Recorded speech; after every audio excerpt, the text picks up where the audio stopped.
Bueno, vamos a pasar ahora a la segunda parte del webinar.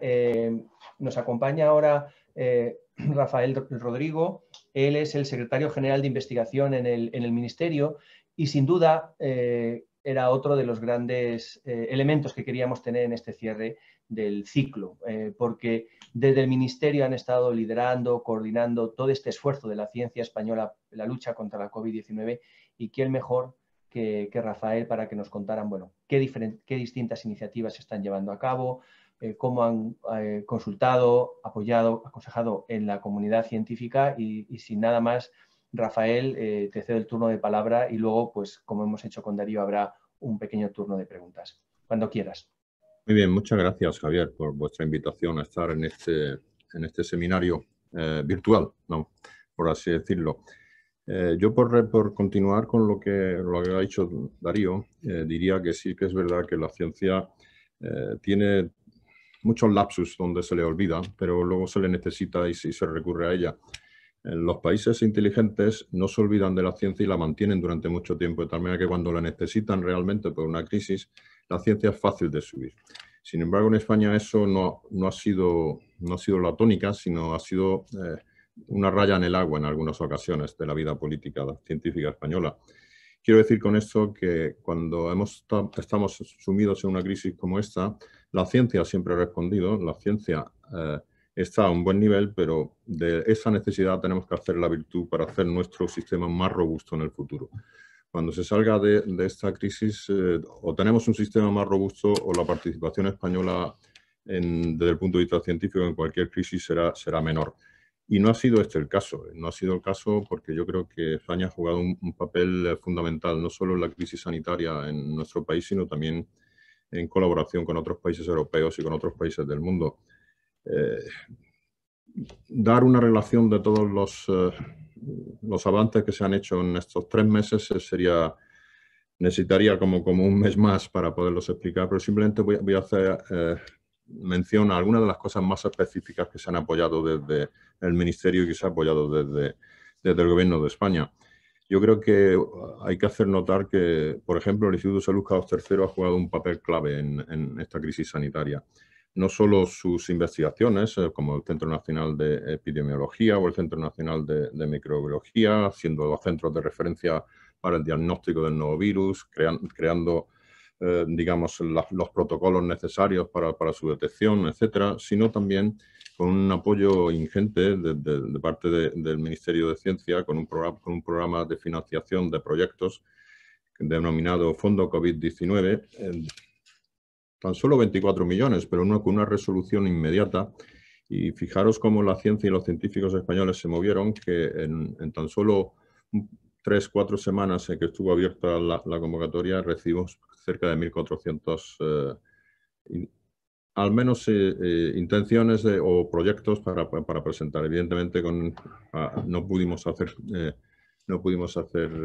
todas las propuestas válidas, pero sí que es verdad que evidentemente se notó que la ciencia española y los científicos de los grupos estaban muy motivados. Yo hacer notar que en estos proyectos pues, se han financiado múltiples proyectos de ensayos clínicos para probar la eficacia de algunos medicamentos ya aprobados contra el COVID. Se han apoyado nuevas técnicas de diagnóstico y de lucha contra la COVID, estudios clínicos sobre cohortes de pacientes para conocer cómo afecta la enfermedad a distintos tipos de personas. Y yo creo que, por último, y quizás al final, si tengo un poco de tiempo, hablaré, un estudio epidemiológico de seroprevalencia que ha sido reconocido en todo el mundo como muy pionero. Pero no solo ha sido el Instituto de Salud Carlos III, ha sido también el Consejo Superior de Investigaciones Científicas, que puso en marcha de forma inmediata una plataforma interdisciplinar denominada Salud Global y puso a trabajar a más de 150 grupos de investigación de diferentes especialidades y por el momento pues han aprobado unos cuantos proyectos con unos 5 millones de financiación y bueno, yo creo que eso ha sido, ahora hablaré más de algún centro específico del CSIC, pero eso ha sido una de las contribuciones más relevantes en el sentido en que ha tenido una repercusión mediática. También en esa repercusión mediática tengo que incluir los proyectos de vacunas con financiación del Ministerio, con una financiación todavía escasa, no llega a los 10 millones, sumando todo pues unos 15 millones, pero en efecto ahora mismo hay 10 proyectos de vacunas españoles reconocidos en la OMS, y aunque ninguno está todavía en fase de ensayos clínicos, todos pensamos que finalmente no valdrá tener una sola vacuna y rápida, sino valdrá tener varias vacunas eficaces, y creo que en eso España está jugando un papel fundamental. Yo creo que ha habido otros organismos públicos de investigación e instalaciones científico-técnicas singulares, como los denominamos en el Ministerio, que han contribuido y de gran manera a esa labor de lucha contra la COVID desde el mundo de la ciencia y la tecnología. Y por citar alguno, pues también citaría un centro de investigación de sanidad animal del Instituto Nacional de Investigación en Tecnología Agraria y Alimentaria, que en efecto está ayudando no solo en sus laboratorios, están desarrollando los ratones humanizados para la prueba de vacunas, etcétera, sino también a las pruebas PCR que se han ido ensayando a lo largo de todo el país. Y bueno, como hemos tenido a Darío aquí y ha citado la labor fundamental de la supercomputación, pues decir también que nuestro Centro Nacional de Supercomputación, cuya sede central, aunque este centro está distribuido a lo largo de toda la geografía española, cuya sede central está en el Barcelona Supercomputing Center, pues se ha trabajado desde el primer momento en la secuenciación de los genomas, no solo analizándolos, sino ayudándose con otro Centro Nacional de Genómica en el estudio de esos genomas del virus, en el uso de la inteligencia artificial, de Big Data y el procesamiento del lenguaje natural para analizar el impacto de la epidemia, y últimamente está poniendo desde el principio, no últimamente, está poniendo a disposición de todos los investigadores españoles su computación para que puedan hacer realmente biología estructural del virus, etcétera, etcétera. Bueno, eso por citar algunos, así que se dedican a cosas más básicas en la biomedicina, pero también hay otros institutos tecnológicos, como el Instituto Catalán de Nanociencia y Nanotecnología, que con el concurso de un programa europeo pues está diseñando un nuevo sistema de diagnóstico de la COVID y que da resultados, ese es el objetivo, que dé resultados fiables en 30 minutos. La idea de todo esto ha sido también no solo apoyar investigaciones específicas, sino también apoyar al sistema de ciencia en su totalidad. Por eso, pues desde el Ministerio se han hecho un montón de acciones encaminadas a que el sistema no solo fuera más robusto en el futuro, sino que pudiera pervivir de una manera más clara. Es decir, hemos hecho contratos indefinidos, cosa que no ha sido posible hasta ahora. Hemos prorrogado los contratos laborales de los investigadores que estaban en el sistema de investigación científica y técnica. Se han aprobado partidas presupuestarias extraordinarias de hasta 16 millones para prorrogar esos contratos predoctorales y postdoctorales en los proyectos de investigación. Se ha prorrogado la justificación de proyectos hasta finales de este año, y yo creo que es el momento también de pasar no solo a la ciencia, sino a la innovación, y nuestra agencia que se dedica a la innovación, pues ese es el CDTI, el Centro para el Desarrollo Tecnológico e Industrial, pues también ha hecho una labor parecida, porque no solo había que gestionar la parte científica, sino que había que gestionar también a las empresas. Nuestras empresas no estaban nada preparadas, ni siquiera tenían la capacidad de diagnóstico, de desarrollo de equipos EPI, de respiradores, etcétera. Y el CDTI ha jugado un papel fundamental en fomentar que las pymes y no pymes, las medianas empresas, también pudieran adaptarse a estas necesidades. Yo creo que es justo reconocer que esa labor no hubiera sido posible sin la cantidad de cientos y cientos de investigadores que han estado trabajando duramente durante este tiempo. Y luego, obviamente, no lo hemos hecho todo desde el Ministerio. Hemos contado mucho con una cooperación autonómica de las comunidades autónomas de España, y también con una cooperación internacional. No solo hemos estado implicados en la creación de ese plan de Europa, que es ERA versus Corona, de Horizonte 2020, con ampliaciones millonarias en las convocatorias de investigación, 450 millones en una convocatoria y otros 150 millones en créditos. hemos ayudado a la creación de un banco de patentes abiertas, hemos intentado crear una nueva convocatoria con cargo al programa H2020, es decir, se han creado 3 asociaciones nuevas sobre vacunas, sobre terapias y sobre diagnósticos, las 3 cosas fundamentales que necesita Europa. Y también en el ámbito más internacional, fuera de nuestro contexto más circunscrito a Europa, pues hemos tenido reuniones al principio semanales, luego bisemanales con un total de 14 países.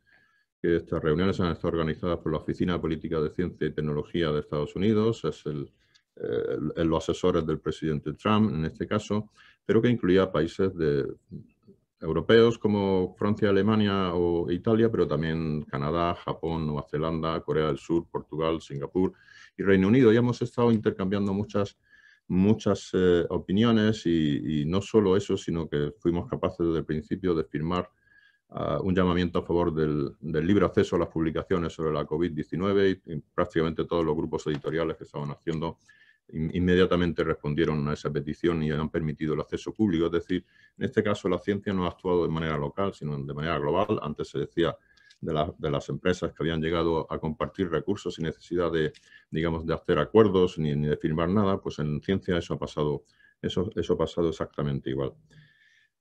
Obviamente nos hemos basado también en muchos informes de los científicos que hemos intentado recopilar en varios grupos. Uno, ya lo ha citado Javier al principio, ha sido los informes y la ayuda que nos ha prestado la propia Academia Joven de España. Yo creo que ahí, en sus 3 informes que nos han mandado y que nos están poniendo al día semanalmente, yo creo que son importantes para nosotros, lo estamos siguiendo, con esos informes intentamos potenciar a las empresas españolas para que se posicionen correctamente en el caso de fabricación de vacunas, etcétera. Pensad que España no estaba preparada para esta epidemia, como ningún otro país, pero que la ciencia española siempre ha tenido un nivel, desde el punto de vista de los grupos científicos, un alto nivel y, sin embargo, desde el punto de vista global de apoyo a la ciencia no ha sido el que debía ser. Yo creo que ahora tenemos un grupo también que nos está asesorando, un grupo de trabajo multidisciplinar que nos asesora en lo que se llama la desescalada, y en este caso pues se está elaborando informes, como el caso de la Academia, sobre todo lo que os podéis imaginar. Podéis encontrar estos informes, son públicos en nuestra página web. Y también en colaboración con otros grupos del CSIC, pues se han ido colaborando sobre informes sobre la transmisión del virus en agua de piscina, en balnearios, etcétera, y también sobre filtros, propagación del virus en el aire, no solo en forma de gotitas, sino en el mismo aire, y también protocolos para la determinación del material genético, etcétera, etcétera. Es decir, que yo creo que ha habido una respuesta fantástica de la ciencia española y ahora lo que hay que hacer es asegurar el futuro de la ciencia. Para eso, primero tenemos que aumentar la capacidad de producción propia, no podemos depender en Europa de otros países que puedan hacer muy difícil la compra o la adquisición de este tipo de material. Y tenemos que fortalecer y obviamente multiplicar los instrumentos para que haya un fomento de la inversión pública y de la inversión privada en I+D+I. Antes se ha dicho, bueno, en ese artículo del País que leí, de Darío, es decir, hacer que la ciencia llegue a la política. Bueno, yo creo que este ministerio es quizás el menos politizado de todos y el menos político, pero evidentemente hay que hacer un tipo de política y ese caso nos corresponde a nosotros. Y creo que hay que hacer llegar al gobierno y hay que hacer llegar a las instituciones españolas que mejor tener un buen asesoramiento científico para tomar unas decisiones más correctas. Este ha sido el caso en esta crisis, pero creo que esto debe ser útil no solo en tiempos de crisis, sino en los tiempos generales. Bueno, he dado un paseo muy rápido por muchas actividades que ha desarrollado el Ministerio en conjunción con los grupos científicos y quiero finalmente agradecer a todos ellos su dedicación, no solo ahora, sino su dedicación durante los tiempos malos, los tiempos críticos que ha pasado la ciencia española en los últimos 8 o 9 años. Y con esto pues termino y quedo a vuestra disposición para los que queráis preguntar. Muchísimas gracias, Rafael. Pues sí, igual que el Ministerio, todos estamos pensando cómo va a ser las empresas, la administración, nuestra vida después de la COVID-19. Rafael, ¿qué nos puedes decir sobre cómo va a ser la ciencia española después de esta pandemia? Pues tiene que ser bastante diferente de lo que ha pasado en los últimos años. Ahora mismo estamos desarrollando una estrategia estatal para el próximo periodo de 2021-2027 y sobre todo en los 2 primeros años lo que queremos es potenciar 2 cosas que nos parecen fundamentales y lo hemos dicho así desde el principio, antes de que apareciera la pandemia, y son los recursos humanos y son los laboratorios, equipamiento y las grandes instalaciones. Solo con unos buenos recursos humanos, que es el material imprescindible para hacer ciencia, podemos continuar con nuestro avance científico. Y esos recursos humanos obviamente requieren buenas instalaciones y buenos equipamientos para poder trabajar. Tenemos que ser atractivos al mundo. España es un país atractivo en sol, en turismo, pero tenemos que ser atractivos en ciencia. Y yo creo que eso es una cosa que no debemos perder. La idea es, si apoyamos bien los recursos humanos, si somos capaces de atraer el talento y sobre todo de retenerlo, no importa que sea español o que venga de donde venga, pues habremos hecho algo por nuestro país y creo que esa es nuestra obligación ahora. Eso, ayudado de unos buenos laboratorios y unos buenos equipamientos, hará todavía más atractivo a los científicos venir a trabajar aquí. Tendrán buenos colegas y tendrán buenos laboratorios donde puedan investigar. Así que esos son los 2 pilares que tenemos que asentar muy bien durante los primeros años después de la pandemia. Recursos humanos y equipamiento. Y después... Dime. Y después tiene que venir todo lo demás. Es decir, claro, esos recursos humanos se tienen que basar en una carrera científica clara, en el que se haga caso de la excelencia realmente científica, en el que una persona que llegue al sistema tenga bien claro cuál es la salida y la entrada de ese sistema, pues como lo tienen otros países. No vamos a inventar la rueda, vamos a adaptar la rueda a nuestras propias condiciones. Y luego, además, eso tiene que venir acompañado de un incremento de los presupuestos. Es decir, todo esto no se hace por amor al arte, tiene que ser atractivo desde todos los puntos de vista y, entre otras cosas, tiene que ofrecer salarios adecuados.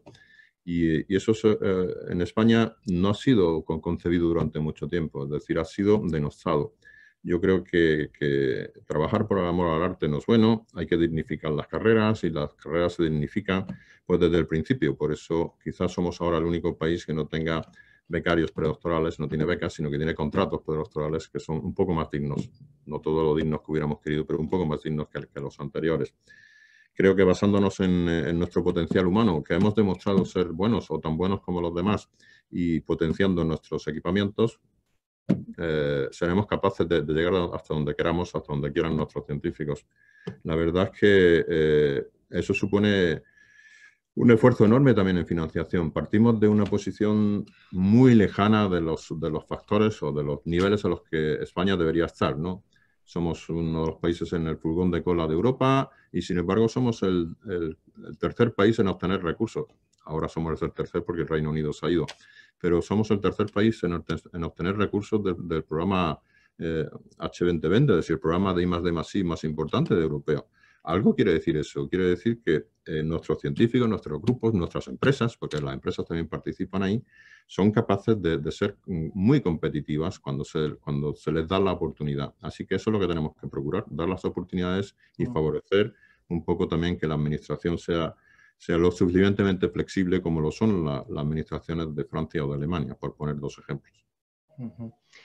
Otro dato yo creo que también es importante tener en cuenta, que siendo España el país número 33 en inversión en I+D, es el número 10 en producción científica, es decir, los científicos españoles utilizan bien los recursos escasos que tienen porque somos capaces de producir ciencia de gran calidad. Cuando digo el país número 10, no solamente el número de publicaciones, sino también de citas recibidas.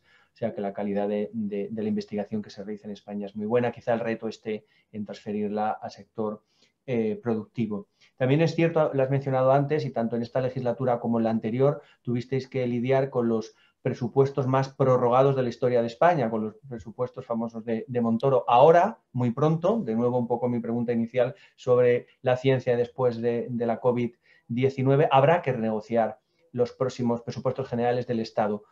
No es un debate que suele escucharse el tema de inversión en I+D cuando se discuten los presupuestos generales del Estado, por lo menos lo que nos llega a los ciudadanos. ¿Qué nos podéis comentar sobre las negociaciones de los presupuestos? ¿Ha empezado ya? ¿Hay alguna cosa que nos podéis comentar que sea de interés para las personas que nos están escuchando?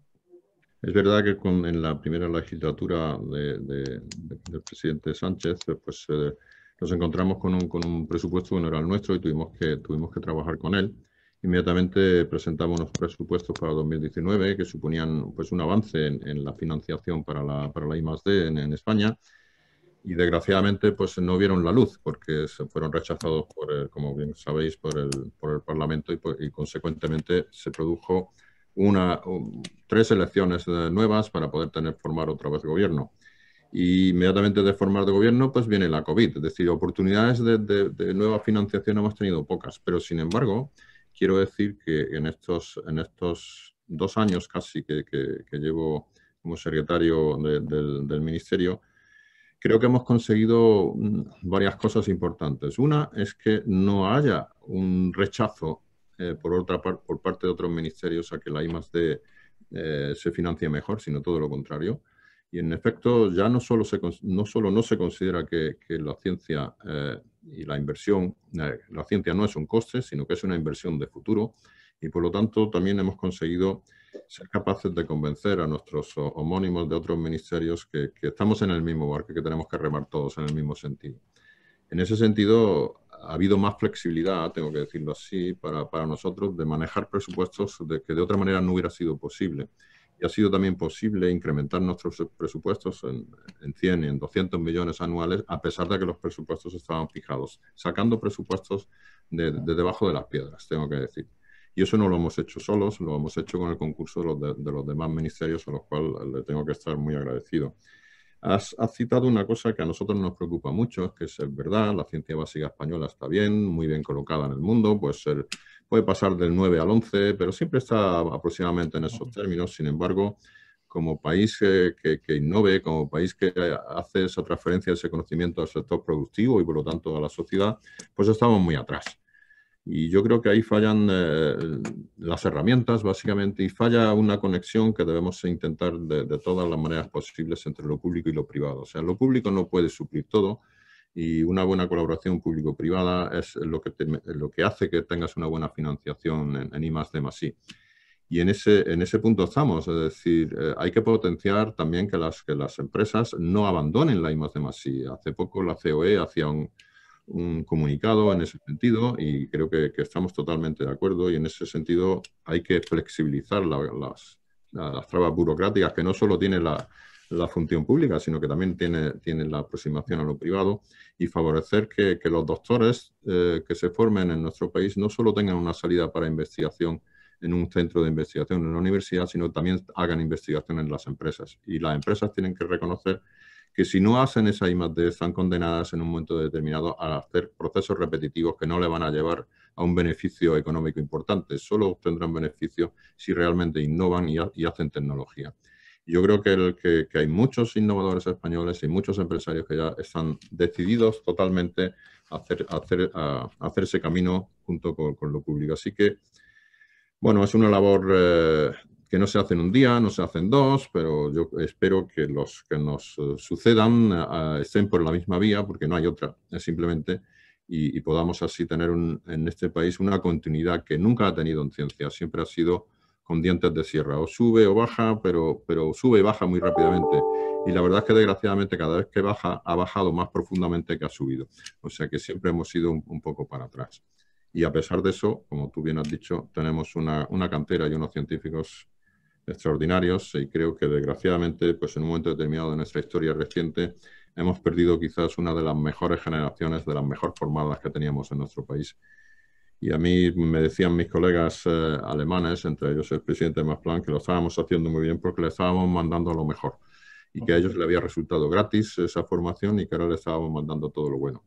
Era muy sarcástico el hombre, como puedes imaginar, y yo no le agradecí nada a su comentario, pero es verdad que tenemos que cambiar ese chip y tenemos que ser capaces, como decía, de captar, de retener el talento, sea como sea y venga de donde venga, sin duda. Sí, de hacer España atractiva para la ciencia, para que los mejores puedan desarrollar aquí todas sus capacidades. Para hacerte una pregunta final, porque estamos llegando ya a la hora, y algo sí que depende directamente del Ministerio. Has comentado que durante esta crisis habéis trabajado con diferentes comités, con diferentes organismos para el asesoramiento científico. Se ha hecho ad hoc, no existía en nuestro país un mecanismo de asesoramiento al Ejecutivo. Y quería preguntarte si desde el Ministerio os habéis planteado que estos esfuerzos que estáis haciendo de forma puntual para la desescalada, para las vacunas, para los tratamientos, se convierta en un mecanismo, digamos, formal para que exista un comité permanente de asesoramiento científico al Ministerio, o si estáis barajando cualquier otra vía, o qué pensáis sobre el futuro del asesoramiento que ha sido tan importante durante los últimos meses. Bueno, vamos a basar mucho también en las ayudas que nos prestan las sociedades de científicos o las asociaciones, como le quieras llamar, que están también en la misma senda que nosotros. Es decir, crear un asesoramiento científico no solo al gobierno, sino también al Parlamento. Y de ese asesoramiento científico tiene que venir también ayudado de un apoyo a la sociedad que conozca y que sepa mucho más qué le ofrece la ciencia, qué le puede ofrecer la ciencia y qué le puede ofrecer un país sin ciencia.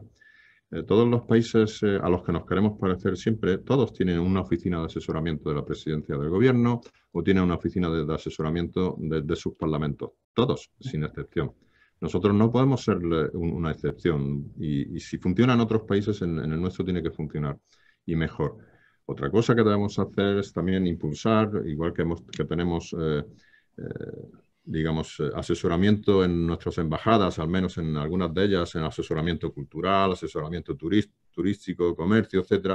Bueno, no está de más que tuviéramos también asesoramiento científico, que estudiara cuáles son las posiciones de otros países, cómo colaborar con ellos, etcétera. Yo he hecho en falta muchas veces cuando viajamos a otro país que los informes que nos hacen son todos sobre lo que acabo de decir, cultura, turismo, comercio, básicamente, industrias, y nunca hay ni unas solas frases dedicadas a ciencia.